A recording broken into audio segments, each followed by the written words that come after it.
제게는 가족보다 더 가깝다고 생각했고 제 인생이 끝날 때까지 평생 함께 할 줄 알았던 친구가 있습니다. 하지만 그런 친구에게 저는 결국 배신을 당하고 말았습니다. 친구와 저는 흔히 말하는 어릴 적부터의 친구 사이는 아니었지만 그 누구보다도 서로를 가장 잘 알고 가까웠다고 생각했고 또 의지했었던 사이였죠. 우선 저는 30대 초반이며 서울 토박이로 생활을 하고 있습니다. 그 친구를 처음 알게 된 지도 벌써 10년이 훌쩍 넘은 얘기죠.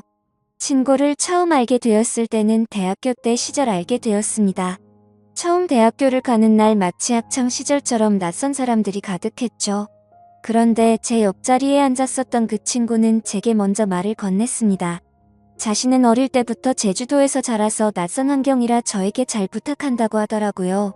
근데 저도 서울에 살았을 뿐이지 여기 있는 모든 게 다 낯설고 부담스러운데 이런 부탁을 하니 뭔가 부담스럽긴 했지만 반갑기는 하더라고요. 근데 그 친구의 성격은 그렇게 타고난 사람이었죠. 처음 보는 사람에게도 아무렇지 않게 다가가는 그런 성격의 친구였습니다. 그때 당시에는 저도 너무 부담스러운 자리였기에 말을 걸어주니까 고마웠습니다. 제게는 낯선 환경에서 도움이 돼주었던 친구였죠. 그 친구와 저는 어떻게 보면 아무도 모르는 낯선 사람들 가운데 처음으로 친구가 된 셈이었습니다. 그래서 같이 많은 시간을 함께 붙어 다녔고 결국 동아리까지 같이 들어가게 되었습니다. 지금은 그렇지 않겠지만 제가 대학교 생활을 할 때만 해도 특정 동아리는 마치 군대 마냥 군기가 엄청 강했습니다. 저는 동아리 활동은 취미라는 생각이 강했었고 언제든지 그만두면 그만이지라는 생각이 있었습니다. 하지만 그때 당시 제가 그 동아리에 들어가게 된 이유가 있었죠. 왜냐하면 지금의 제 아내가 그때 제가 짝사랑했었던 여자였습니다. 대학교에 오자마자 반했던 여자였죠. 저희 학과 특성상 대부분 남자들이어서 그런지는 모르겠지만 제 아내는 그때 당시에 몇 명 안 되는 여자들 중에서도 아주 인기가 많았죠. 지금에서야 하는 말이지만 저 말고도 고백을 많이 받았다고 했던 걸 들었습니다. 아무쪼록 저는 신입생 환영회에서 제 아내를 처음 만나게 되었고 예쁜 외모에 밝고 털털한 성격에 첫눈에 반하게 되었습니다. 그래서 가까이 지내고 싶었고 매일 같이 보고 싶었죠. 하지만 평상시에 마주치고 싶어도 잘 보이지가 않더라고요. 그래서 저는 도대체 왜 잘 보이지가 않나 싶어서 원인을 찾아봤습니다. 알고 보니 제 아내는 학과 생활보다도 동아리에 더 뜻이 깊었던 건지 수업 시간 외에는 늘 동아리에 있더라고요.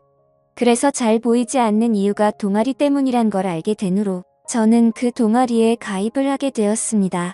근데 제 친구도 제가 가입한 동아리를 따라서 가입하더라고요. 그때는 단순히 저를 따라서 가입한 걸로만 알고 있었습니다. 그것도 10년이 넘게 그런 생각을 갖고 있었던 거죠. 그때 당시에는 많은 게 즐거웠습니다. 성인이 되고 나서 술을 마시는 것도 새롭고 즐거웠고 동아리에 가서 스트레스를 받을지언정 제가 사랑하는 아내를 매일같이 볼 수 있었으니깐요.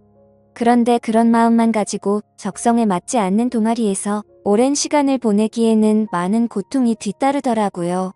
제가 동아리에 별로 관심이 없는 걸 알아챘는지 바로 윗기수의 남자 선배 한 명이 어느 순간부터 저를 자꾸만 건들더라고요. 니까짓 게 왜 여기 와서 물을 흐리냐. 이따위로 시간 때울 거면 꺼지라고 하더라고요. 저는 자존감이 너무 무너졌고 화가 나서 그만둬버릴까 라는 생각을 한두 번 한 게 아니었습니다. 하지만 제가 좋아하던 아내가 동아리에 있었기에 차마 그럴 수가 없었죠. 그러다 저는 선배가 하는 말에 도저히 참지를 못했고 큰 각오를 하고 결정을 했습니다. 내가 나가는 일이 있더라도 고백은 하고 나가겠다라고 말이죠. 그래서 고백을 하려고 몇 날 며칠을 기다렸습니다. 그러다 때마침 고백을 할 수 있는 기회가 생겼죠.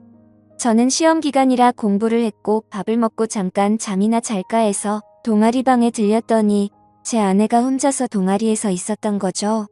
그래서 저는 무조건 오늘 고백을 해야 하는 기회이구나 싶었고 제 진심을 담아서 고백을 하게 되었습니다. 하지만 그 말을 듣더니 곧장 아내는 장난치지 말라며 저의 고백을 거절했었죠. 그래서 저는 장난으로 하는 말이 아니고 당신 때문에 관심도 없는 동아리에 가입까지 했다고 말했습니다. 그러자 아주 오랫동안 깊은 생각에 잠겨서 고민을 하더라고요. 그러면서 자신은 고민할 게 있다면서 생각을 해보고 대답을 해준다고 했습니다. 그날로부터 일주일 정도를 기다렸습니다. 제 아내는 저의 고백을 받아주게 되었고 저희는 교제를 시작하게 되었죠. 그 이후 저는 동아리를 탈퇴하려고 했지만 여자친구가 여기에 있는데 다른 남자들이 찝쩍거릴 것 같아서 결국 끝까지 버텼었죠. 하루하루가 행복했었고 대학교를 오기 잘했다고 생각했습니다. 첫눈에 반했던 여자와 연애를 하게 되었고 평생을 함께할 만큼 마음의 단짝이라고 생각되는 절친한 친구가 생겼으니깐요. 저와 아내는 자연스럽게 친구도 함께 자주 다니게 되었습니다. 그러다 결국 저는 군대를 가게 되었고 친구는 미국에서 출생만 한 미국 시민권자였기에 군대를 면제받게 되었죠. 저는 친구에게 말했습니다. 여친에게 다른 남자들이 절대로 찝쩍거리지 못하게 잘 부탁한다고요. 그러자 친구는 그런 걱정은 하지 말라며 건강히 잘 다녀오라고 했고 저는 그렇게 군대를 가게 되었습니다. 제 아내에게는 정말 미안하고 고마웠습니다. 서로 만나게 된 지 1년밖에 안 됐을 때 혼자 내버려두고 가야 했기 때문이죠. 그리고 2년을 한결같은 마음으로 기다려주는 모습에 제가 평생 책임을 져야겠다 생각을 했습니다. 그렇게 저와 아내는 군대를 다녀온 시간을 포함해서 5년이라는 길다면 긴 시간 동안 교제를 하게 되었고 곧바로 결혼을 하게 되었습니다. 그리고 나서 제 친구는 제가 결혼을 한 뒤로 자신의 고향인 제주도로 다시 돌아가게 되었죠. 친구는 제주도로 돌아가게 된 후에 부모님 지원을 받아서 해양 레저숍을 운영하더라고요. 그렇게 사업을 성공적으로 이룬 친구는 젊은 나이에 억대가 넘는 연봉으로 성공한 삶을 이루었고 저는 그저 그런 평범한 직장에 취직을 하게 되었습니다. 그렇게 친구는 1년에 한 번 정도씩 얼굴을 보게 되었죠. 하지만 너무 친했던 친구라서 아주 오랜만에 보더라도 어제 만난 듯이 전혀 거리낌이 없었고 저희는 늘 그렇듯 우정을 다져가고 있었습니다.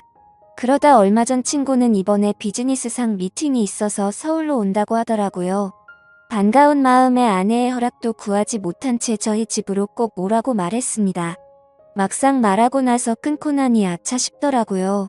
그래서 아내에게 어렵게 말을 했죠. 성원이가 다음 주에 서울 올라와서 집으로 오라고 했는데 괜찮아 라고 하자 아내는 잠깐 멈칫하더니 그럼 괜찮지라고 대답을 하더라고요.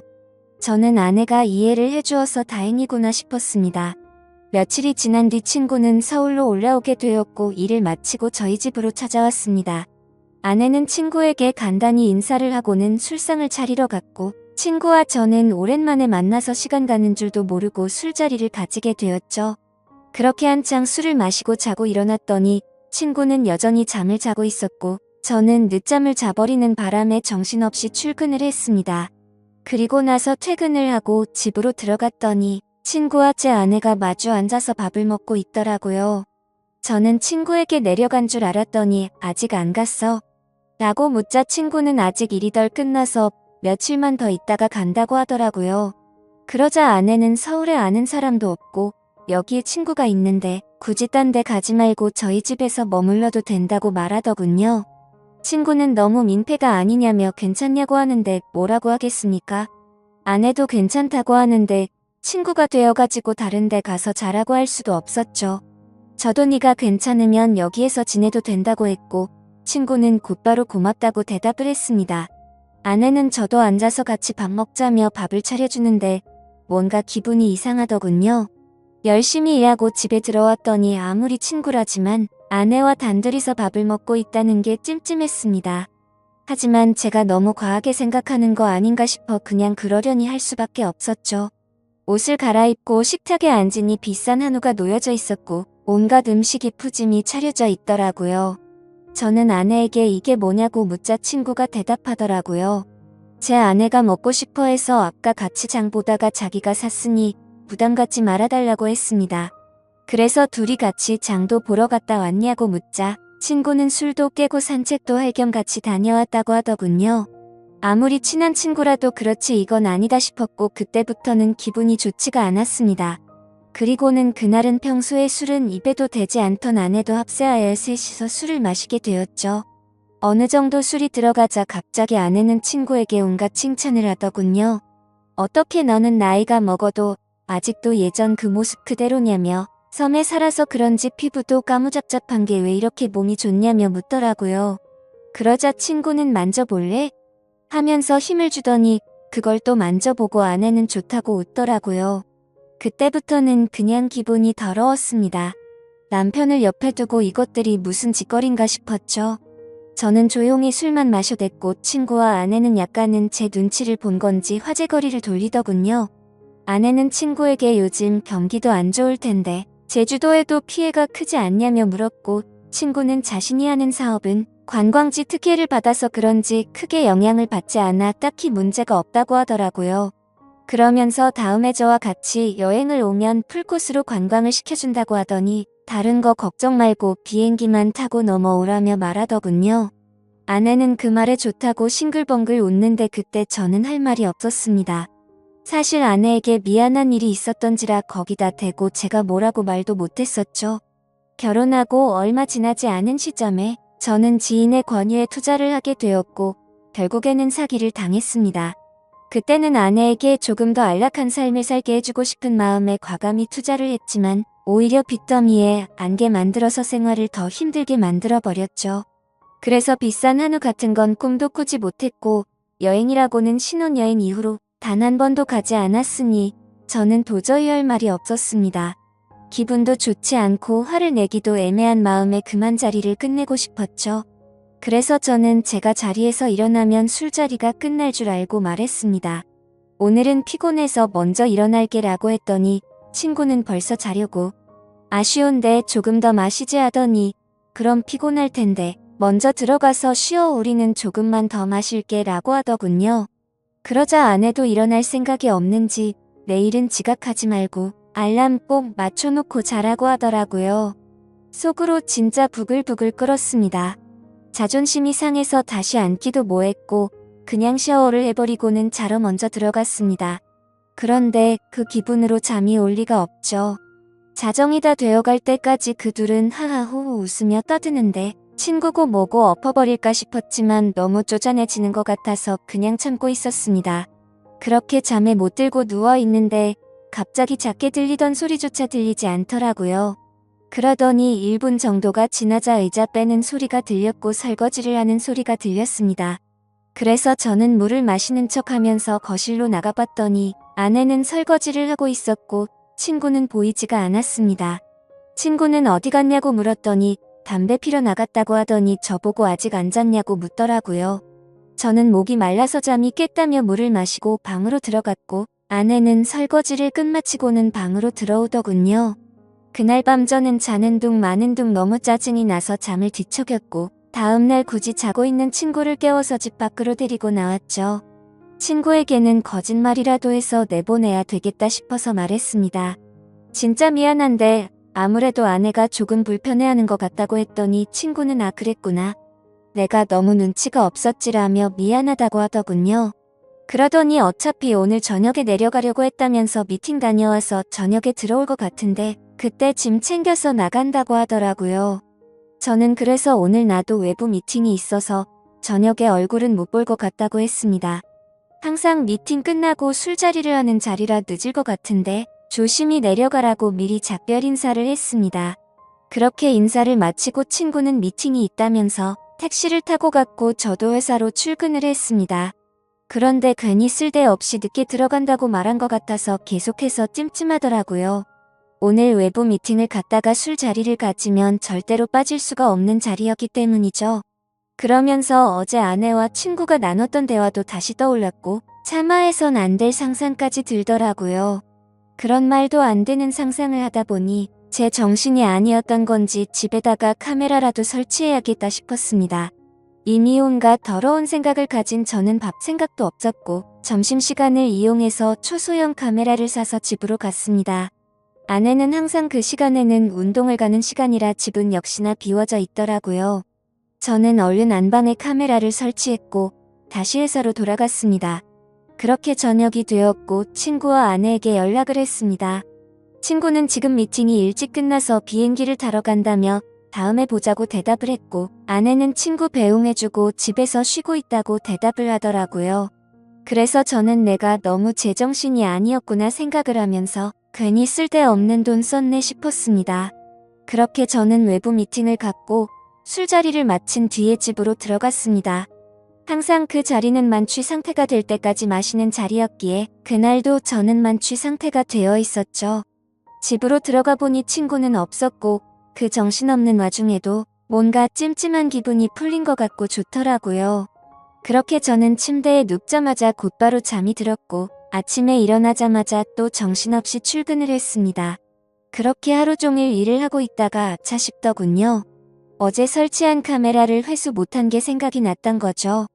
혹시라도 아내가 알아차리면 엄청나게 큰 싸움으로 번질 것 같아서 퇴근하자마자 빨리 치워야겠다라고 생각을 했습니다. 그래서 저는 퇴근하자마자 곧장 집으로 들어갔더니 아내가 집에 없더군요. 아내에게 전화를 했지만 받지를 않았고 어디 갔냐고 카톡을 보냈지만 답장이 없더라고요. 그래서 일단 아내가 들어오기 전에 카메라를 치워야겠다 싶어서 뺐습니다. 근데 아내는 2시간이 넘도록 전화도 오지 않고 카톡 답장도 오지가 않았습니다.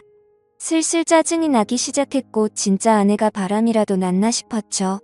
그래서 저는 갑자기 카메라 생각이 번뜩 났고 저장된 영상을 돌려봤습니다.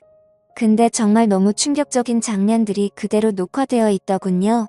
제가 카메라를 설치하고 집 밖으로 나간 지 2시간 정도가 지나자 남자 여자 목소리가 들려오더니 제 아내와 친구는 방으로 키스를 하면서 들어왔습니다. 정말 그 모습을 보는 순간 바로 욕이 튀어나왔고 소리를 질러댔습니다. 그 둘은 자연스럽다는 듯이 제 침대에 누워서 스킨십을 하는데 너무 역겨워서 도저히 보질 못하겠더군요. 그래서 빨리 감기로 넘겨버렸고 오늘 날짜로 찍힌 영상을 봤더니 제주도로 내려갔다던 친구놈이 또 아내와 제 방으로 들어오는 겁니다. 너무 큰 충격을 받아서 할 말이 없고 생전 처음으로 눈물이라는 걸 흘렸습니다. 슬퍼서 우는 게 아니라 분노가 극도로 치밀어 오르다 보니 눈물이 난다란 걸 깨달았죠. 그러면서 제가 퇴근하기 1시간 전쯤 남편이 들어올 수도 있을 것 같다면서 계속 같이 붙어 있고 싶은데 아쉽다고 하더니 나가서 같이 있자고 하더니 화면에서 사라졌습니다. 제가 그 영상을 보는 중에도 제 아내는 친구놈과 밖에 나가서 같이 붙어 있었던 거였죠. 저는 그래서 바로 친구놈에게 전화를 했습니다. 역시나 전화를 받지 않더군요. 근데 아내와 달리 몇 통을 걸었더니 전화를 받더라고요. 저는 침착하고 물었습니다. 제주도에 조심히 잘 내려갔냐고 물었죠. 그러자 친구는 잘 내려왔지 그게 그렇게 궁금해서 전화를 이렇게 몇 통씩이냐고 했냐고 묻더군요. 그 말을 듣고 있는데 아내에게서 카톡이 바로 오더군요. 친구랑 오랜만에 만나서 영화를 보고 있다고 거짓말을 아주 자연스럽게 하더라고요. 카톡을 보자마자 더 이상 저는 분노를 참을 수가 없었고 곧바로 욕을 했고 소리를 질렀습니다. 네가 내 친구라는 놈이 어떻게 내 아내랑 바람을 필 수 있냐고 했죠. 그놈은 당황하면서 무슨 소리냐며 무슨 근거로 그런 말도 안 되는 소리를 하냐고 하더라고요. 저는 그래서 내가 전에 집에 도둑 들고 같아서 카메라 설치해놨는데 이건 몰랐냐고 욕을 하니까 갑자기 아무 말이 없더니 전화를 끊더군요. 아내도 곧바로 카톡이 더 이상 오지 않았고 2명 다 전화며 카톡이며 제 연락을 무시하고 받지를 않고 폰을 꺼버렸습니다. 이게 바로 며칠 전에 벌어진 말도 안 되는 상황입니다. 어떻게 이런 일이 벌어질 수가 있는지 너무 충격적이어서 말도 제대로 나오지를 않습니다. 이미 장인 장모님께 연락해서 있는 사실 그대로를 말한 상태이고요. 더 웃긴 건 친구놈은 죄다 거짓말투성인 정신나간 놈이었습니다. 친구놈이 운영하고 있다는 해양 레저숍의 연락처를 알아내서 전화를 해보니 전화가 되지 않더라고요. 그래서 저는 로드뷰를 이용해서 그 위치를 찾아냈고 근처에 있는 가게에 연락을 해서 물어봤습니다. 정말 죄송한데 제가 급한 일이 있어서 그런데 그쪽 옆에 있는 해양 레저숍 혹시 문을 열었냐고 했더니 이미 폐업한 지 몇 달이 됐다고 하더라고요. 그리고 너무 답답한 마음에 대학 시절 같이 알던 친구에게 연락을 했더니 결국 설마 했는데 그 둘이 사고를 칠 것 같더니 일을 냈구나라고 말하더군요. 무슨 말이냐고 물어보니 제가 군대에 갔을 때도 이 둘은 매일 같이 붙어 다녔다고 하더라고요. 그래서 주변에서 이상하게 보긴 했지만 하필 스킨십을 하고 이랬던 건 아니었고 제가 있을 때도 셋이서 자주 다녔기에 그냥 친구 사이로 같이 다니는구나 했답니다. 도대체 어떻게 사람이 이런 거짓말을 아무렇지 않게 할 수가 있을까요? 아내는 그 친구놈의 재력이 부러워서 정신이 나갔던 건지 아니면 대학 시절부터 그놈에게 마음이 있었던 건지 알 수가 없고 이제는 알고 싶지도 않네요. 아무튼 이것들을 용서할 생각은 절대로 없고 연락이 되는 대로 곧바로 모든 사실을 알려주고는 이혼을 하려고 합니다. 혹시라도 더 큰 복수를 할 수 있는 방법은 없을까요? 정말 손이 덜덜 떨리고 너무 열이 받아서 속 시원하게 복수를 하고 싶은 심정입니다. 너무 흥분해서 쓴 글이라 엉망진창인데 읽어주셔서 감사합니다.